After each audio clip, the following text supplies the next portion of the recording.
Hey guys, it's Don Casey. I'm out here in Midlothian. Um, we've been doing a demo with the new Cytta streaming box. I'm here with Michael Collins with Cytta and also Gary Mitchell with Cytta. And I just wanted to go over a technical overview of this new Cytta box and show you some of the things that this thing can do. Also, the amazing tech that this thing's got under the hood.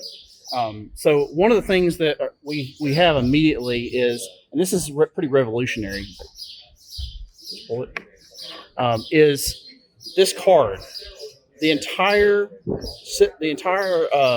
PC and everything that this box runs on is literally in this little card. Of course, this again is made in the USA, just like the box. All of this, there's no foreign components in this. All this is completely secure streaming, so it's a really awesome solution. This card, though, is pretty revolutionary in that this allows you not only to have all the power that you need for this streaming box, but it allows it to be portable. So you could take that card, take it back to your office, have a shell of a PC sitting there, drop that card in, and then everything that you had in your streaming box, you now got on a workstation. There's a lot of capabilities for this. You can have multiple cards. You can create an HPC, HPC cluster for doing GIS, for doing point cloud, many other applications. So this is a huge capability for not only doing that, but also the streaming. And one of the great things about this box is, on the streaming side, is we can have multiple 4K streams going at the same time, which is nobody in the industry is doing that. So there's a huge amount of capability there for those guys that are looking for stream above 1080, above HD. But there's one thing that this stuff that this box does that nobody else is doing, and that's is audio. So not only are we getting the video stream, but we also got a true incident command, a two-way audio on this. And so I'm gonna let Mike speak to that, and we'll kind of boot this up and kind of show you a little bit of the interface. Sure. So the advancement of that is a video and an audio matrix. So what Don is really explaining there is that we can tie in two-way radios, landlines, but even in the internet protocol side of this, with the video channels, we've got two-way to many, and then we have, when you power this up, we'll log into it, and you'll see that you can have as many, we call them selectors, but as many channels as you want. So you can latch open and listen to several different teams, many different teams at the same time. And when you need to talk with them, you just push the button and talk with that specific team. Or there's an all-page button, which is like the panic button on your two-way radios, which overrides everybody speaking, and you can make an announcement to everybody that's on the network. This is an incident command system platform. It is built around the notion of incident command with continuity of operations and interoperability across any platform. This is a Windows-based system, legacy to whatever comes in the future. You wouldn't have to throw away this hardware. You can just change that computer out as the processors get bigger. We have the recording side of this thing. So from every different unit, you can record the video and the audio sessions at the same time. So what you're seeing boot up right now, this is a standalone unit. So if we were at ground zero and we've got the servers built in, so if I didn't have any internet service and I just wanted to build a Wi-Fi system or a long-haul Wi-Fi mesh network, this box itself would act as our continuity for all the different, so many different drones, mutual aid, departments coming from all different directions, all get to communicate from one central system. So I just need to close this out and get to this isn't the screen, it's high bright. We use that screen in military applications, so it is still bright with sunlight. Is this a 1,000 nit screen, or is this what's the? You got me there. I don't know the exact, but I'll get that back to you. It's a bright screen. There was one. Okay, you got me one question.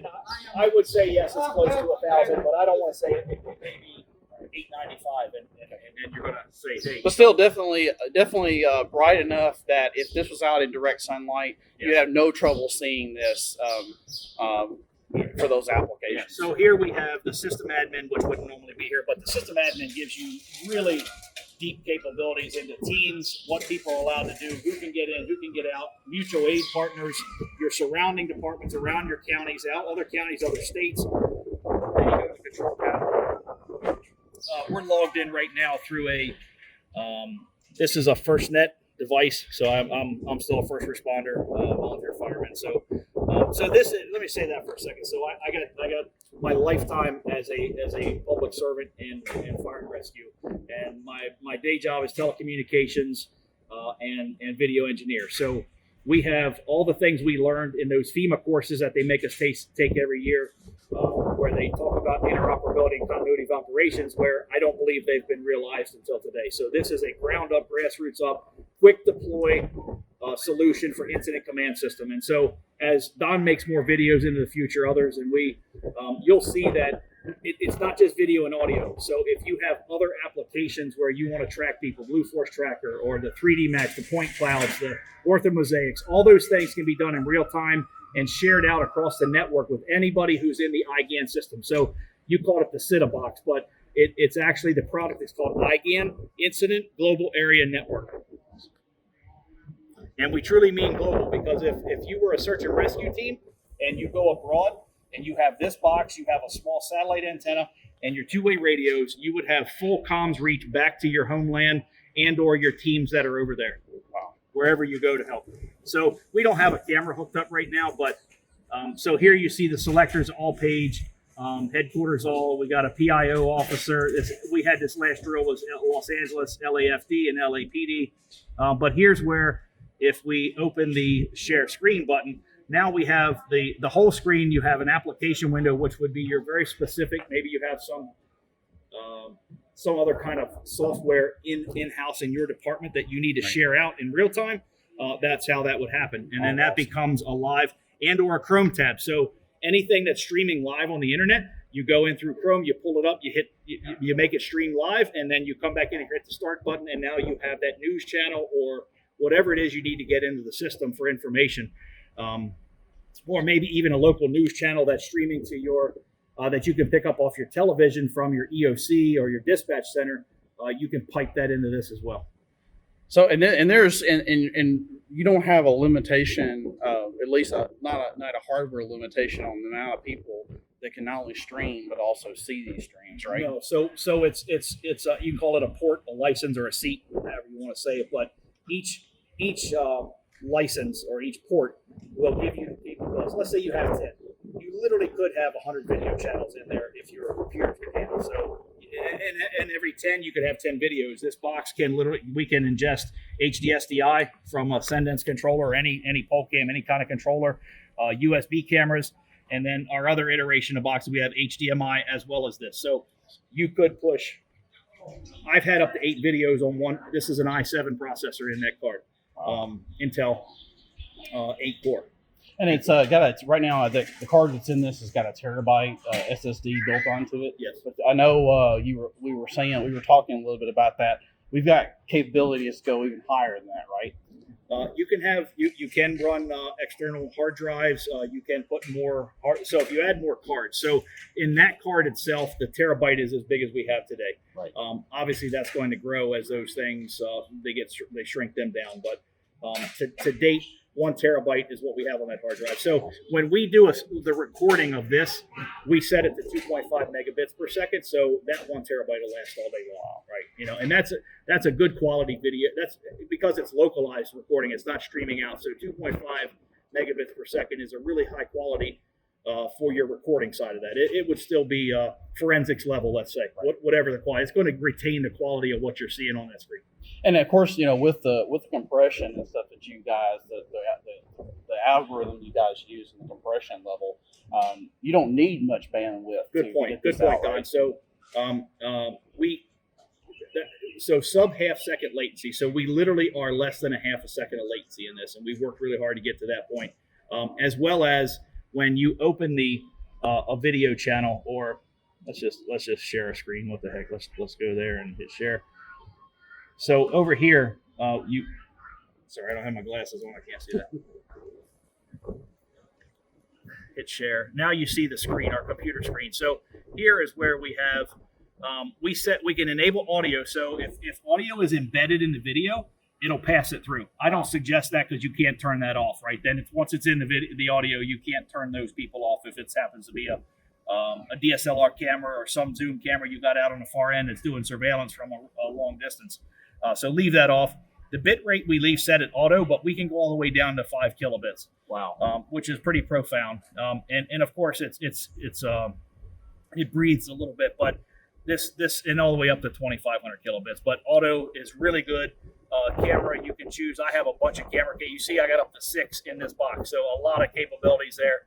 And that's it. So, and then you just hit the share button and it's streaming. So yeah, you hit this button. It'll talk about if you're going to stream it, and then it's on streaming. So on the auto, it auto negotiates both directions, and it gives you the best quality video with the highest number of frames. That's what it's set for. So I wanted to go through some of the things you have. So like I said, there's USB. You've got, looks like some USB 2.0 ports, and then it looks like you have some super speed USB, two USB super speed USB 3.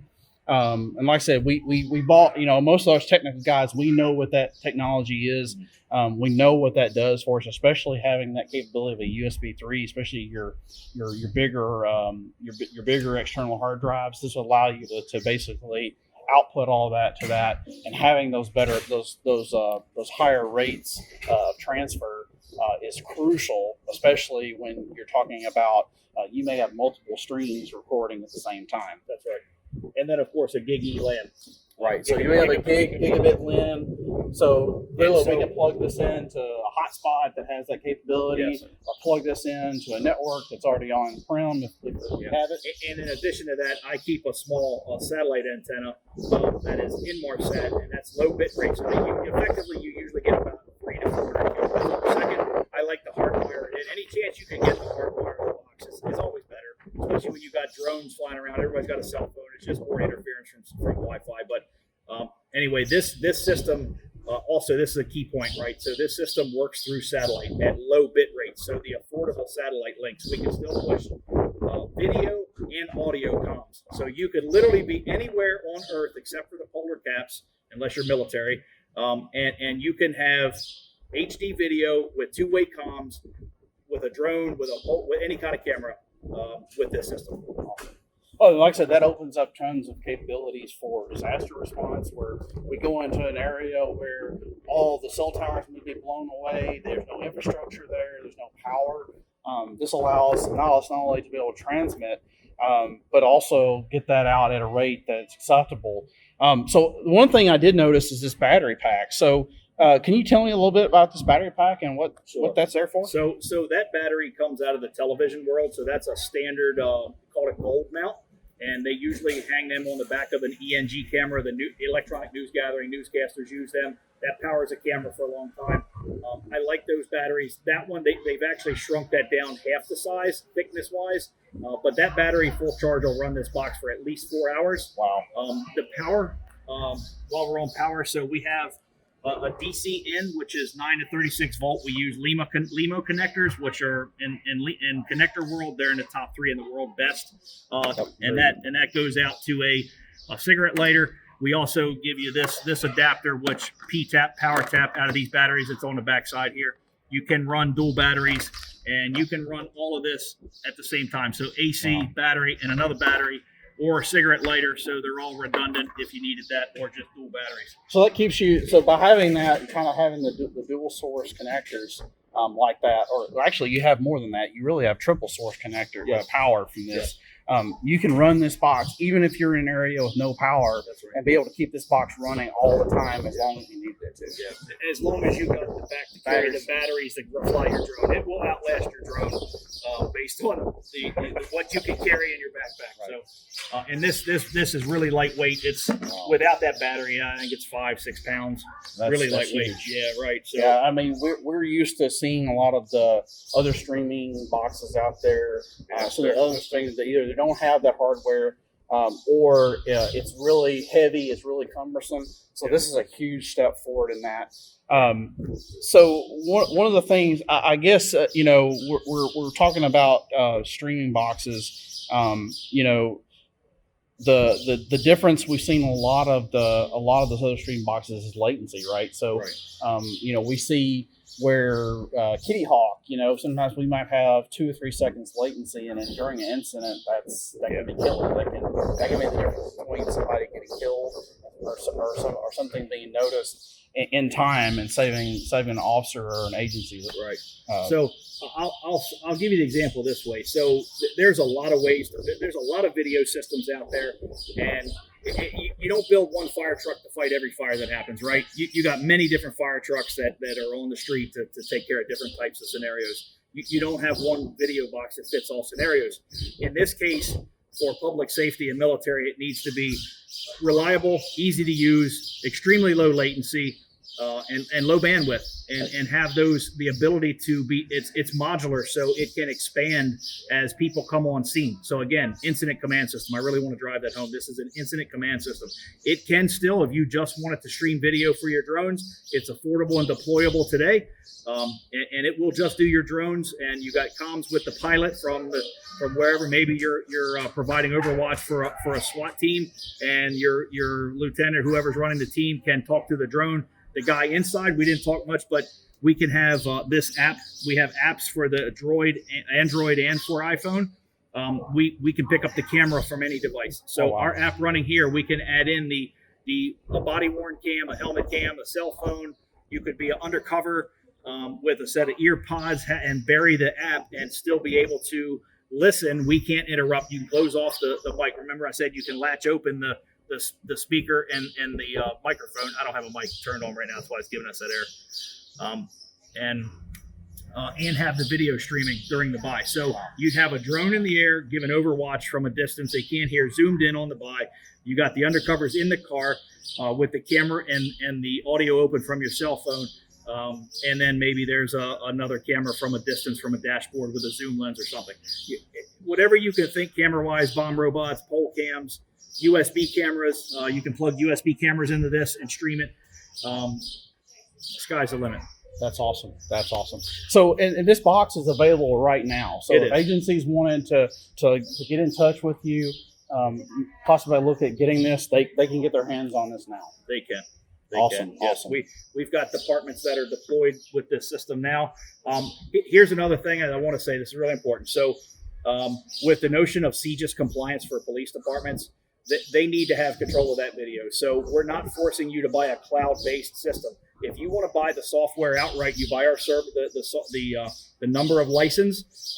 You can install it on your own server. We can provide you a server, but you own it, and you never pay us another dime if you don't want the updates and 24/7 tech support. We do have cloud host service. If your IT department is not as strong, or it's challenging to get them moving real time for you, then we can provide the cloud service. It is as secure as you logging into your bank account through your cell phone. So it's AES 256. We use a SSL secure socket layer on this side of it. And it's and those servers in the cloud, you're not storing in the data there, no, right? Sir. So it's all just passed through. All you're doing through. Is using that as a front end so that you can see the streams. You would store. There's an icon here for a piece of software that we have. It's open source, so that does not cost you anything. Awesome. We are putting a wrap around it to make it a little easier for operation, but that means that you can store your session from every device out there, because you may want to maximize a window, right? Because as you keep opening video windows, they're going to share the screen. Now, as you keep adding, they get a little smaller depending on how big your screen is. So there's a max min button. When you go live, you'll see it. There's a max min button. So what you're recording and you fill the screen with that video is more important than what somebody else is looking at, right? Somebody may just want the drone video to be large, and you'll record that screen separately. And you're encrypting all of this, right? So, yes. So all this is it encrypting in flight and at rest, or is this just an in-flight encryption? No, as long as it's turned on, it's encrypting the audio and the video. Awesome. And then if you put it on your if you put it on your servers, you can put as many firewalls. It's working now in police departments. It's behind their firewalls, and they use a VPN all the way out to their cell phone, and it works just fine through that.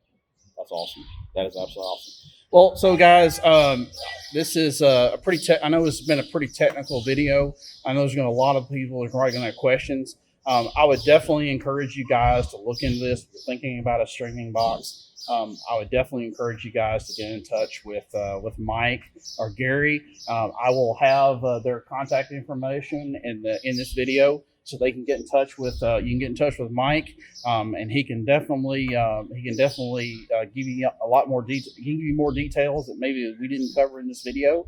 If you're thinking about it, I think it's a great box for you to look into. And as we were saying, it also gives you the expandability. You're not pigeonholed into hardware that eventually is going to become obsolete. This thing can actually grow and expand with you. So, Mike, thanks for giving me a quick rundown on this box. Really appreciate you guys coming out and demoing this for us and giving me the opportunity to kind of show what this thing can do. Yeah, and I think we're going to be back in your neighborhood in early July for maybe the 4th or something like that. We'll spend a week again. So if anybody wants to see a live demo around your area here, we're willing to do. Awesome. Thank you, Don. Thank you, sir.